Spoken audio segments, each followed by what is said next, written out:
Graça e paz, irmãos. Feche seus olhos por um instante.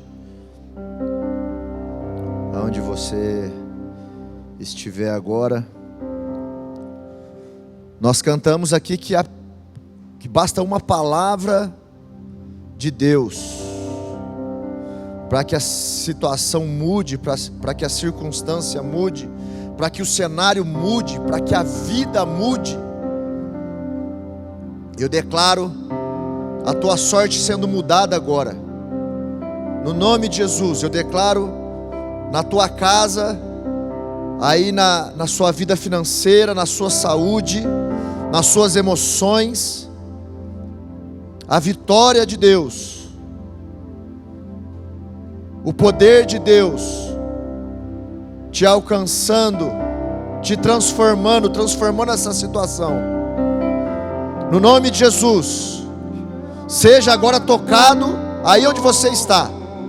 Em nome de Jesus, seja tocado agora pela unção de Deus, a unção que despedaça jugo, a unção que muda ambientes, a unção de revelação do poder de Deus, a unção que põe de pé aquele que está abatido, a unção que restaura, a unção que fortalece. Agora, em nome de Jesus, receba agora aí na sua casa, na sua família, em nome de Jesus.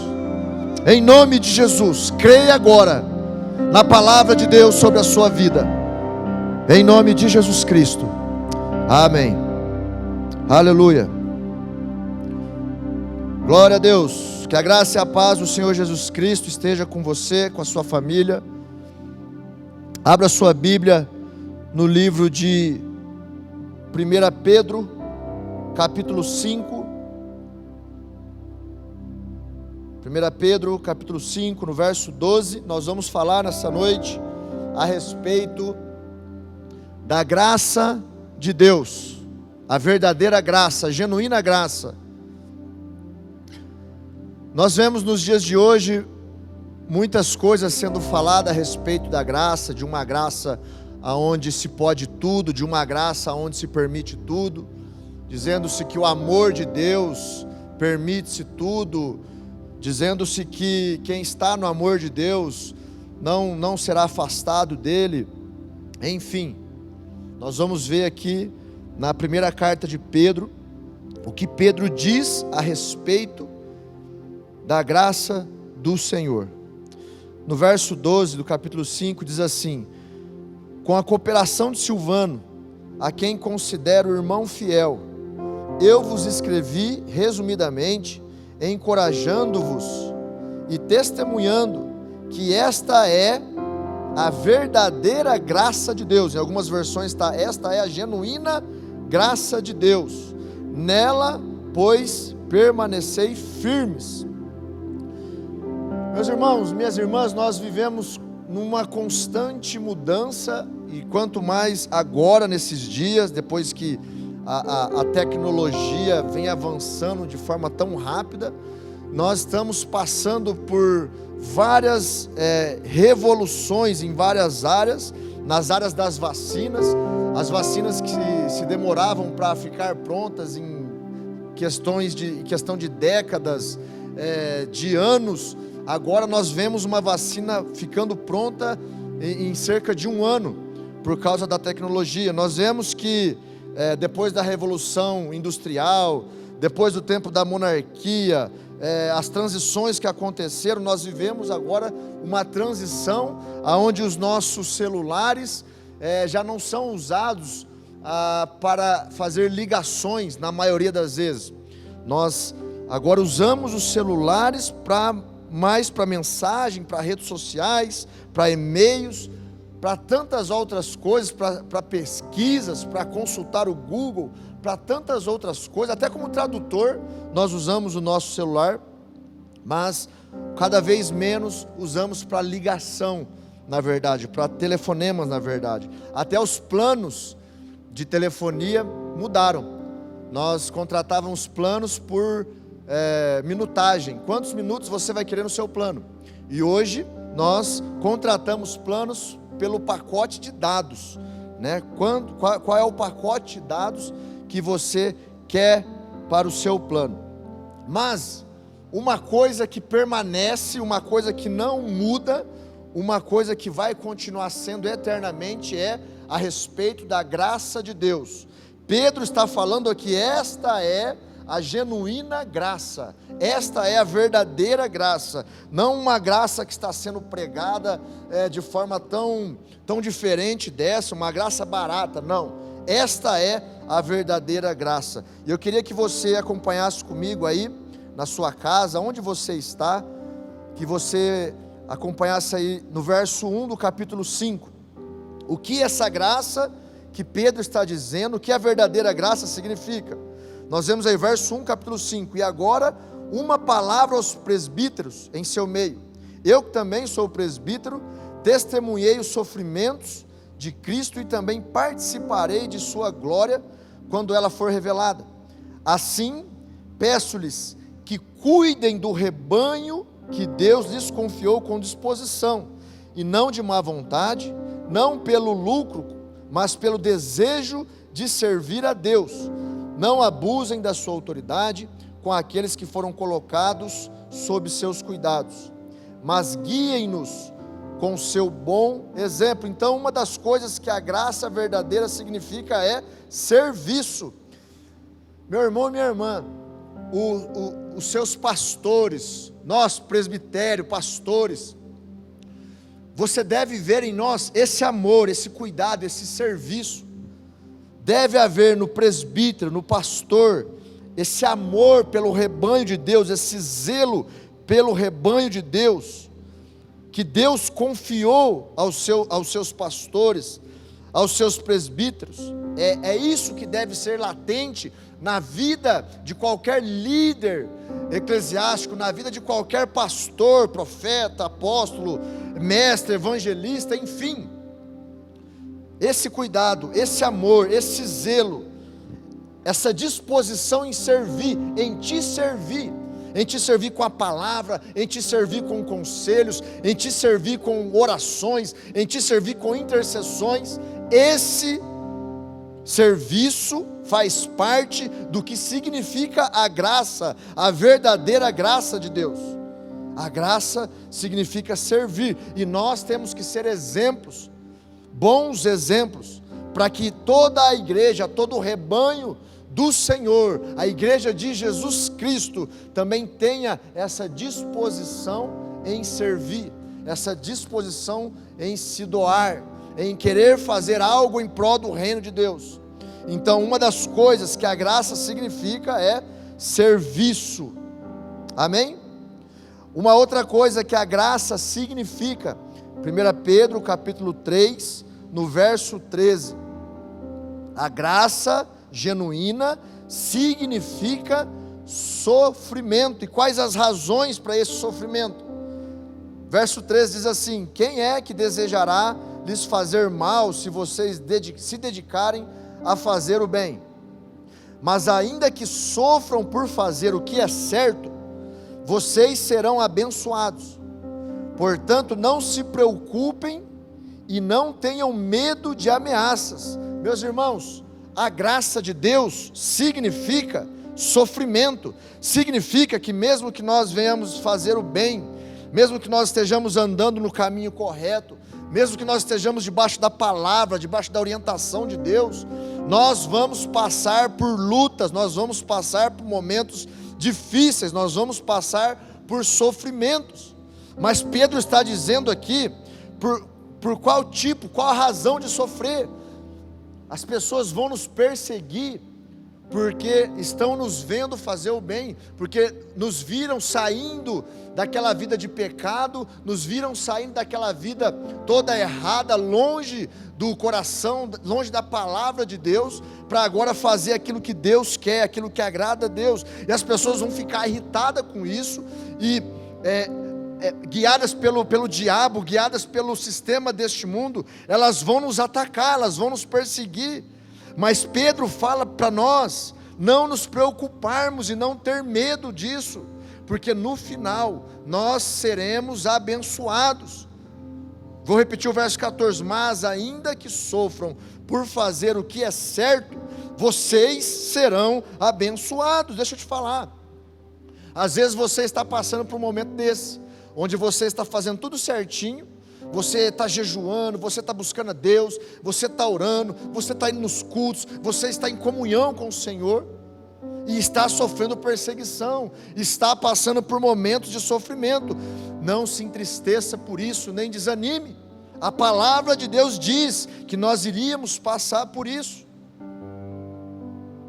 Uma vez, bem lá no início da minha conversão, tinha acabado de chegar do culto, e fazia uns 10 minutos que eu tinha me deitado para dormir, e o telefone toca, e eu recebo uma ligação de alguém da família, pedindo socorro, dizendo que a mãe estaria tentando atacar a filha com a faca. E eu disse: não, tudo bem, eu estou indo aí socorrer, estou indo aí ver o que eu posso fazer. Eu desliguei o telefone e comecei a pensar: mas por quê? Se eu estou andando certinho, se eu estou fazendo as coisas certas, se eu estou buscando a Deus, se eu estou vivendo de modo correto, de acordo com a palavra de Deus, por que está acontecendo isso? Na minha casa, na minha família. E eu fui lá e resolvemos a situação, oramos, e voltando, o Senhor falou comigo. Quando o povo de Israel estava para sair totalmente das mãos de Faraó, quando eles estão prestes a alcançar a vitória, aparece diante deles o Mar Vermelho. E diante do Mar Vermelho, Moisés tem uma atitude de bater o cajado na água, e eles passarem em terra firme, em terra seca, com seus pés enxutos. E Deus me disse: toda vez que você estiver para alcançar uma vitória, toda vez que você estiver para alcançar uma bênção, uma conquista, o mundo espiritual maligno, as forças do inferno vão se levantar contra você.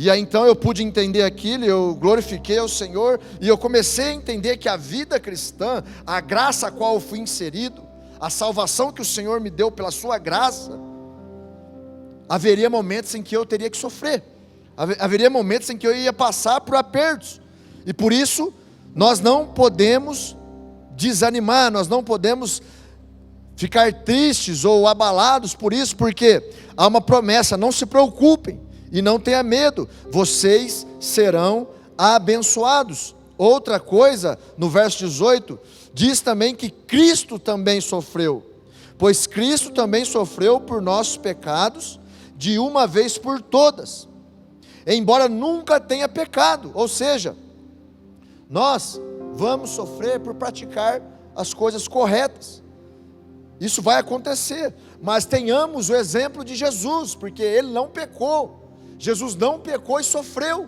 então Ele é espelho, é um exemplo para mim.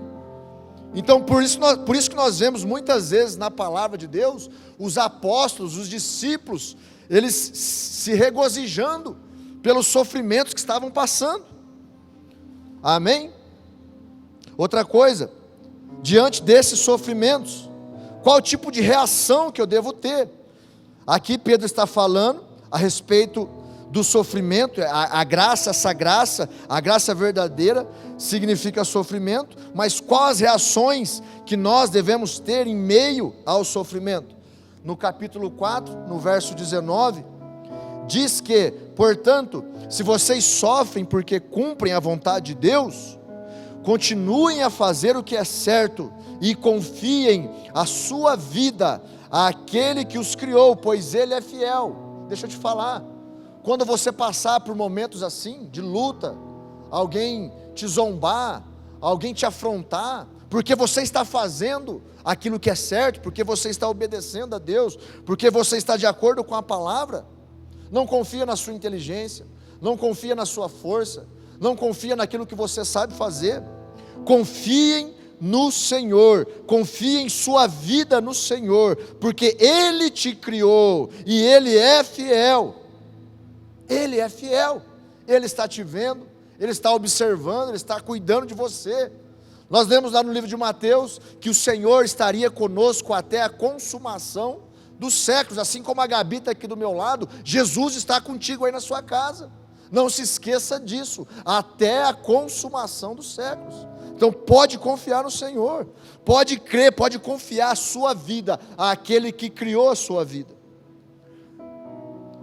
E tem uma frase que diz assim: sofrer por Cristo é seguir a Cristo. Sofrer por Cristo é seguir a Cristo. Então graça também significa sofrimento. Graça também significa submissão, obediência aos governos. No capítulo 2, no verso 13, diz: por causa do Senhor, submetam-se a todas as autoridades humanas. Por causa de quem? Por causa do Senhor é que nós devemos nos submeter às autoridades. Por causa do Senhor, não porque a pessoa está certa ou errada, não porque a pessoa é legal ou chata, não por nada disso, mas por causa do Senhor. No verso 18, diz assim, no verso 19 diz assim: porque Deus se agrada de vocês, quando conscientes da vontade dEle, suportam com paciência o tratamento injusto. Aqui falando a respeito dos seus patrões, dos seus senhores. Se vocês forem maltratados, se nós formos maltratados, por causa da consciência que temos da vontade de Deus. Meus irmãos, minhas irmãs, qual é a consciência? Qual é a vontade de Deus? Nós temos consciência disso? A vontade de Deus é que nós, mesmo que sejamos afligidos, mesmo que sejamos maltratados, fazendo bem, por consciência disso, nós venhamos suportar com paciência o tratamento injusto, porque por causa disso pessoas vão encontrar Cristo, por nos ver pacientemente sendo injustamente tratados. As pessoas serão tocadas pelo Espírito Santo, as pessoas serão salvas. Quantas pessoas não foram salvas perto dos mártires? Nós vemos mesmo na vida de Estevão, quando foi apedrejado ali. Paulo estava perto, cuidando das roupas daqueles que o apedrejavam. Daqui a pouco Paulo teve uma visão de Jesus, se converteu. Então, por consciência à vontade de Deus, suportemos com paciência as injustiças feitas a nós, porque obedecemos a palavra do Senhor. E é muito importante nós buscarmos saber da vontade de Deus, estar conscientes da vontade de Deus. Por isso nós temos a palavra, por isso nós temos os cultos, por isso nós temos os momentos de congregação, de ensino da palavra, para estarmos conscientes do que Deus espera de nós, do que Deus espera de você. Submissão aos maridos, por parte das esposas. Os maridos honrando suas esposas, isso faz parte da graça. A graça significa submissão. A graça significa obediência às autoridades, aos patrões, as mulheres aos maridos, e os maridos tratarem as mulheres com honra. No verso 7 do capítulo 3, da mesma forma, vocês maridos, honrem sua esposa, sejam compreensivos no convívio com ela, pois ainda que seja mais frágil que vocês, ela é igualmente participante da dádiva de nova vida concedida por Deus. Tratem-na de maneira correta, para que nada atrapalhe as suas orações.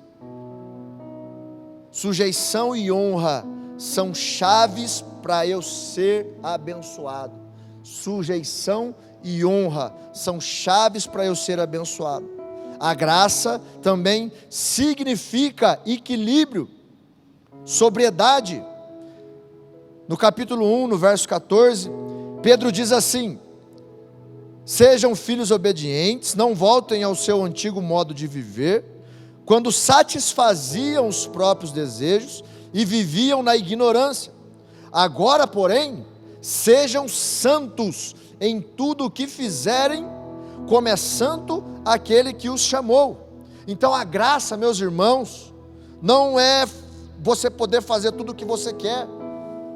A graça é você viver em santidade, porque a santidade me aproxima de Deus, a santidade te aproxima de Deus. Dentro desse equilíbrio que a graça significa, está viver em santidade, porque Deus é santo. Então eu não posso fazer tudo o que eu quero, porque eu estou na graça, não. Eu preciso viver em santidade, nós precisamos viver em santidade, de forma santa, buscando nos santificar dia após dia, com o sangue de Jesus, o sangue do Cordeiro. A graça significa viver em temor, dentro desse equilíbrio, viver em temor. No verso 17, lembrem-se de que o Pai Celestial, a quem vocês oram, não mostra acepção de pessoas, Ele os julgará de acordo com suas ações. Por isso vivam com temor durante seu tempo como residentes nessa terra. Olha só, nós vamos passar um tempo nessa terra, e uma eternidade com o Senhor, ou não. E Pedro está falando aqui para nós vivermos com temor, atentos aos mandamentos de Deus. No verso 18, pois vocês sabem, você sabe disso?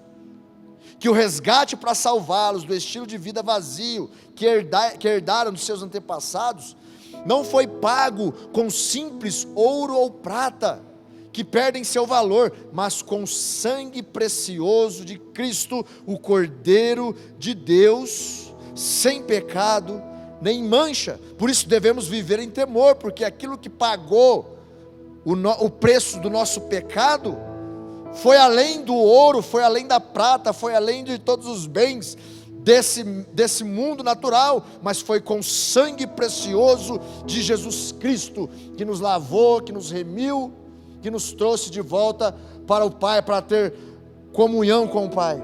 Por isso, viver em temor, atento aos mandamentos de Deus, está incluso nessa vida de equilíbrio que a graça significa.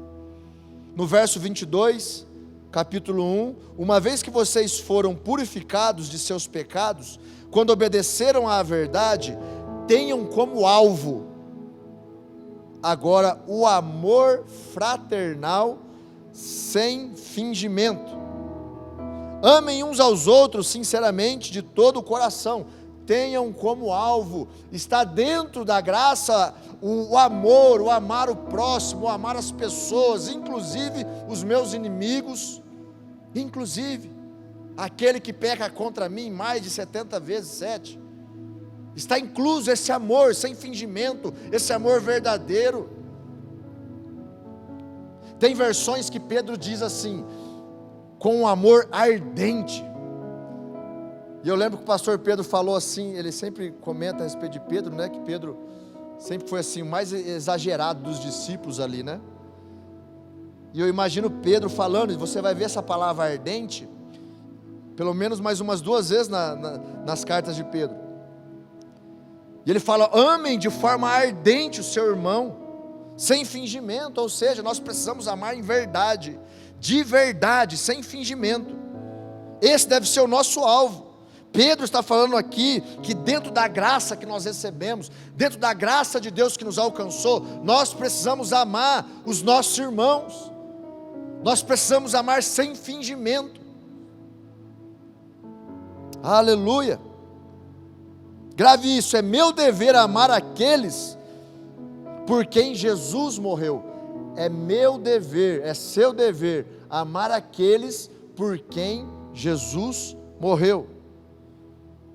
E dentro desse equilíbrio, no capítulo 2, no verso 1, viver em crescimento.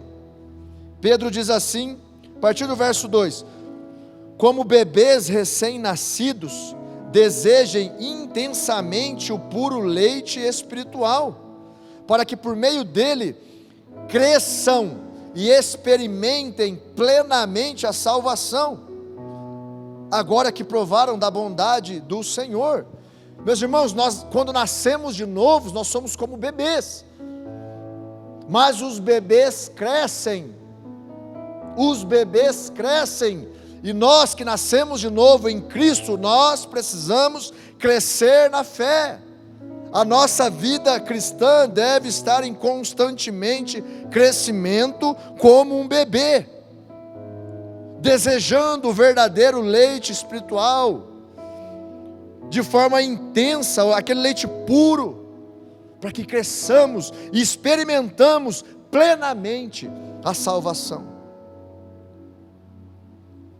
Os bebês crescem, os bebês crescem. Então a graça significa uma vida de equilíbrio nessas coisas, em crescimento da fé, em amor, em temor e em santidade.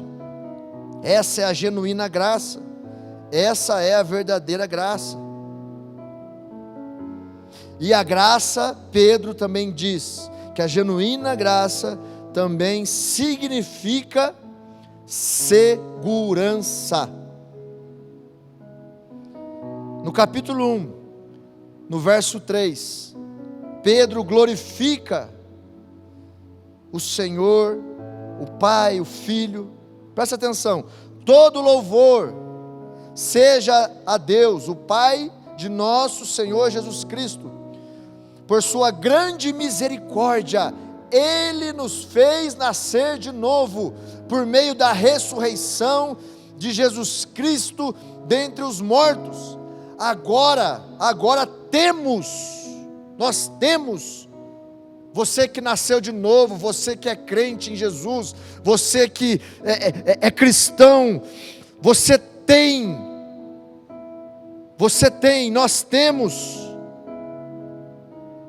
uma viva esperança e uma herança imperecível, pura, imaculada, que não muda nem se deteriora, guardada para vocês no céu. Essa é a segurança que a graça nos traz. A graça significa segurança. O Senhor conquistou isso para nós. Nós podemos andar seguros na graça de Deus. Nós não precisamos ficar preocupados, meus irmãos. Se nós caminhamos diante sobre a palavra de Deus, se nós andamos no caminho, se nós nos arrependemos dos nossos pecados, se nós procuramos andar em temor, amar os nossos irmãos, se nós buscamos essa vida com Deus, nós podemos ter a total segurança de que em breve estaremos com Ele no paraíso, em breve estaremos com o Senhor, porque Ele conquistou isso para nós, através da sua morte e ressurreição. Essa é a graça de Deus. É isso que a graça significa. É isso que a graça de Deus tem para nós. Nós sabemos que a graça nos capacita, a graça é o favor de Deus sobre nós, a graça nos faz permanecer dia após dia, a misericórdia do Senhor nos alcança todos os dias. Mas o que Pedro está falando aqui é que essa é a genuína graça, onde nós vamos ter sofrimentos, onde nós precisamos viver uma vida de equilíbrio nos mandamentos do Senhor, onde nós precisamos servir, ter um coração de servo, de disposição para com a sua obra, para com o seu reino, um coração submisso. E a graça significa segurança, segurança que o mundo não tem nos dias de hoje. Dentro dessa pandemia, a maioria das pessoas estão inseguras, é uma insegurança só, não sabe o que vai acontecer, não sabe quando vão morrer, estão com medo de morrer. Deixa eu te falar uma coisa, o mistério da morte, nós ainda não sabemos, não foi revelado para nós o porquê que um morre hoje, porquê que o outro morre amanhã, mas foi revelado para a sua igreja, que o pós-morte daquele que caminha com Deus, é o paraíso, é a vida eterna com o Senhor, é reinar com Cristo. Essa segurança nós temos, essa segurança você tem, isso faz parte da graça de Deus para nós. Essa é a graça de Deus para nós, que Jesus pagou com alto preço na cruz, que morreu no nosso lugar, para que hoje nós pudéssemos estar em comunhão com Ele. Glória a Deus, glória a Deus. Um mundo onde as pessoas têm insegurança dentro dos seus relacionamentos, as pessoas têm insegurança nas suas profissões, insegurança em todas as áreas da vida, financeiramente, na saúde, todas as áreas da vida, todas as esferas da sociedade, não há segurança. Hoje é um presidente, daqui a pouco tem outro, ou pode ser que semana que vem aconteça um impeachment. Hoje tem ministro da saúde, amanhã não tem. É uma insegurança só, a bolsa de valores sobe e desce, sobe e desce. Mas deixa eu te falar uma coisa, aquele que guarda a nossa esperança, aquele que nos guarda, aquele que conquistou isso para nós, aquele que nos deu essa graça que está guardada, esses prêmios todos que estão guardados no Salmo 121, no verso 4, diz assim: é certo que não cochila, nem dorme o guarda de Israel. E você que tem filho, você que dormia bem pra caramba, tinha um sono pesado, e depois que seu filho nasceu, sua filha nasceu, o seu sono mudou, não é verdade? Seu sono é leve agora como uma pena. Mas mesmo assim, ali cuidando do seu filho, quando ele é bebezinho, recém-nascido, mesmo assim você dá uma cochiladinha. Você está ali guardando para que nada aconteça com ele, você está ali tomando conta da vida dele, porque é preciosa para você. Só que por causa da sua humanidade, da nossa humanidade, a gente acaba cochilando, a gente acaba dormindo. Mas nós deixamos nossos filhos seguros, nós fazemos de tudo para deixar eles seguros. Eu quero te falar uma coisa, meu irmão, minha irmã, o teu Pai Celestial, o teu Pai perfeito, a Bíblia fala que Ele não cochila, Ele não dorme, Ele está o tempo todo guardando a sua igreja, Ele está o tempo todo vigiando a sua noiva, Ele está o tempo todo de olho em você. Por isso você pode descansar no Senhor, por isso você pode ficar em total segurança diante de Deus, porque Ele está te guardando. E essa é a segurança que a graça de Deus nos dá. Essa é a genuína graça. Essa é a verdadeira graça, que significa serviço, que significa passar por sofrimentos, significa submissão, sobriedade, equilíbrio e segurança. No Senhor nós estamos seguros. Queria agora que, se você puder, fechar os seus olhos onde você está, e nós vamos orar. Que essa graça, através de você, através da sua família, ela seja espalhada, ela seja difundida por onde você for, aonde você estiver. Que nessa noite você entenda a genuína graça de Deus, assim como Pedro nos mostra na sua carta. Que você receba isso no seu coração, e que você possa viver a partir de hoje, de forma não só desfrutar da verdadeira graça, mas de espalhar essa graça, essa segurança que o mundo precisa, essa segurança que está à disposição, mas que muitos não entendem, muitos não recebem, muitos não querem. Eu quero orar pela sua vida agora, no nome de Jesus. Pai, o Senhor conhece cada pessoa, cada família que está vendo, que está assistindo esse culto, que está cultuando nesse momento ao Senhor. Ó Deus, eu peço ao Senhor agora que o Senhor invada essa casa, que o Senhor invada agora o coração dessa pessoa. Ó Deus, no nome de Jesus, que não haja impedimentos, que não haja restrições, mas que haja agora um coração aberto, para que o Senhor possa agora tocar essa vida, ó Deus, trazendo, Senhor, essa segurança, trazendo esse descanso, ó Deus, trazendo o temor do Senhor. Ó Pai, trazendo esse coração de serviço, trazendo esse coração de equilíbrio, ó Deus, trazendo esse coração de obediência, de submissão. Ó Deus, no nome de Jesus, agora toca na vida dos meus irmãos, os abençoa agora, os alcança agora onde eles estão, Em nome de Jesus, os abençoo agora. Mesmo que alguém venha ouvir ou assistir essa palavra outro dia, que seja tocado também pelo seu poder, pelas tuas mãos. Em nome de Jesus, você que tem uma dor, você que tem uma enfermidade, você que está se recuperando de algum procedimento, de alguma cirurgia, coloca a mão aí agora nessa enfermidade, nessa dor. E essa dor vai sair agora no nome de Jesus. Essa enfermidade está sendo curada agora no nome de Jesus. A recuperação dessa cirurgia, desse procedimento, está sendo acelerada agora em nome de Jesus. O milagre de Deus está acontecendo agora na sua vida, na sua casa, na sua família. Em nome de Jesus, a unção de Deus está te tocando agora.